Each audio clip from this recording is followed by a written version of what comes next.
আসসালামু আলাইকুম।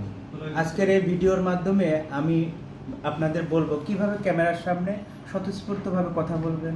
প্রথমত আপনার কনফিডেন্স অর্থাৎ আত্মবিশ্বাস থাকতে হবে যে আমার সামনে কেউ নেই।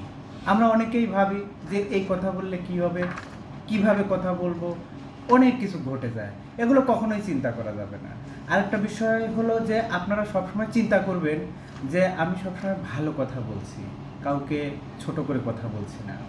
আরেকটা বিষয় হলো যে আমি যেটা মনে করি যে আমার কিছু গুণ আছে আমি অ্যাজ এ মানুষ হিসাবে।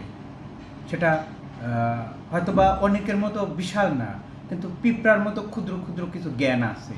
এই জ্ঞানগুলো আমি মানুষের সামনে প্রকাশ করব। এটা ভেবে আমি আমার ব্যক্তিগত লাইফটা আপনাদের সামনে উপস্থাপন করার চেষ্টা করি। এর মধ্যে আমি বেশ কয়েকদিন যাবৎ বেশ কিছু ভিডিও আপনাদের সামনে উপস্থাপন করেছি। হয়তোবা কিছু ভুল ত্রুটি থাকতে পারে, আমি আস্তে আস্তে শুধরে নিচ্ছি। আর আমাকে যারা ভালোবাসেন তাদের অসংখ্য গোলাপের শুভেচ্ছা। ধন্যবাদ সবাইকে।